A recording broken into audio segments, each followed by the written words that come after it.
Cricket কম্পিটিশনটা চলছে এটা কোন স্তরে? এটা আন্ডার 13 অনূর্ধ্ব 13 খেলা হচ্ছে। নেপাল থেকে স্কুল এসছে। তো আমি প্রথমেই যাকে এখানে এর জন্য কৃতিত্ব দিতে চাই, মনা, আমাদের অভিক ঘোষ এবং পূর্ণেন্দুকে পরিচয় করানোর কিছু নেই নতুন করে। এখানকারই এক্স প্লেয়ার, বিশ্বভারতীরও ইউনিভার্সিটির এক্স প্লেয়ার। ও ওখানে খুব ভালো কাজ করছে ছেলেদের নিয়ে। আগের বারেও এসেছিল, এই নিয়ে বোধহয় কনজিকিউটিভ 3 বছর ওর আসা হচ্ছে, ছেলেদের নিয়ে আসে। এবং একটা এদের ম্যাচ প্র্যাকটিসই বলছি আর কি আমরা। এরা ম্যাচ যত বেশি খেলবে ম্যাচুরিটি তত হবে, সেই জন্য ম্যাচ প্র্যাকটিসের ব্যবস্থা করা হয়। কটা দল অংশগ্রহণ করছে? দুটো দলই অংশগ্রহণ করেছে। দুটো দলের মধ্যে 4টে দল করে নেওয়া হয়েছে, কারণ আমরা দুটো দল করেছি আমাদের ক্যাম্পের ছেলেদের, সিনিয়র জুনিয়র আন্ডার 13। দলের নাম দুটো বলুন। দলের নাম দুটো, একটা বিএসিএ আর একটা হচ্ছে বিওয়াইটিসি। আমরা বিওয়াইটিসি অম্বরাই টুর্নামেন্টেও আমরা দুটো দলই দিয়েছি খেলবো, যেটা জেলাতে। এবং এখানেও দুটো, আর ওদেরও স্কুলের ওরা দুটো দল করেছে।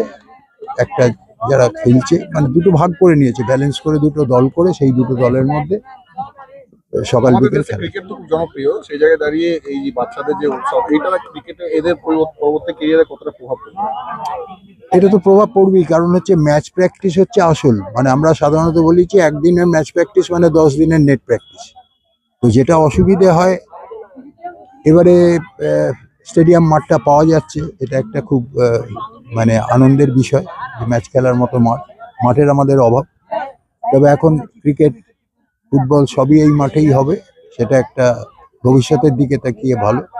এবং আমি চাইবো পূর্ণেন্দু এই সম্পর্কে কিছু বলুক। আগে ওয়াইটিসির তরফে মোনাসের যে যে সমস্ত ট্রফিগুলো আয়োজন করা হতো, সেগুলো এখন আর হয়ই না। এখন আমি বলি, আমি ওয়াইটিসি আমার দুর্বলতা। ফাউন্ডার মেম্বার আমি ছিলাম, বর্তমানে নেই। কেন নেই এটা পাবলিকলি আমি বলবো না, what is the reason behind it. তবে ওয়াইটিসি শব্দটা রেখে আগে একটা বি বসিয়েছি, এটা প্রমাণ করে ওয়াইটিসির ওপরে একটা দুর্বলতা আমাদের সবাই আছে, আমরা অনেকেই বেরিয়ে এসেছি। এখন ওটা বোলপুর ইউথ টাউন ক্লাব হয়েছে। আমরা আমরা প্রত্যেক বছরই 2017 থেকে ইন্টারন্যাশনাল বাংলাদেশ যাওয়ার আগে বোলপুরে T20 অ্যারেঞ্জমেন্ট বরাবর শান্তিনিকেতন, শ্রীনিকেতন মাঠ, বিশ্বভারতী আমাদেরকে 2 বছর 3 বছর কনজিকিউটিভলি আমাদেরকে হোস্ট করেছে। তো এটা আমাদের স্কুলের পরীক্ষার পর একটা টার্মিনাল ব্রেক। এই ব্রেকে সারা বছর ছেলেরা ক্রিকেট খেলে। আমাদের 170-এর মধ্যে আমাদের এরকম বাচ্চাদেরকে পিক করা হয় যারা ভবিষ্যতে স্কুলকে আরও বেটার ক্রিকেট দেবে। তো স্কুলের ক্রিকেটের গ্রোথের ক্ষেত্রেই এইসব মুভমেন্টগুলো আমরা করে থাকি। স্কুল ফুল সাপোর্টিভ আমাদের। না হলে মাঠে দেখতে পাবেন ক্লাস 5-4 এজের ছেলেরা কাঠমান্ডু পাহাড় থেকে এসে এত দূরে এসে ক্রিকেট খেলে তারা আবার ফেরত যায়।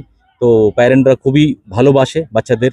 নেপাল প্রেজেন্টলি ওয়ার্ল্ড কাপে পারফরমেন্স দেখে বুঝতে পারবেন যে নেপালে ক্রিকেট খুব ভালো ক্রিকেট হচ্ছে এবং আগেও হবে। আর এরকম জাতীয় ক্রিকেটে আমাদের বন্ধু, আমার বন্ধু, খেলার মেটস, আমার টিম ক্যাপ্টেন অভিক ঘোষ আমাকে কন্টিনিউয়াসলি সাপোর্ট করেছে। আবার অভিক ঘোষ এখন আমাদের স্যার, যার আমাদের হাতে খড়ি, উনি আমাদের সঙ্গে আবার ফিরে এসেছেন দেখে আজও খুব প্রাউড ফিল করি যে ওনার সঙ্গে আবার মাঠ শেয়ার করতে পারছি। তো খুব ভালো মুভমেন্ট এটা।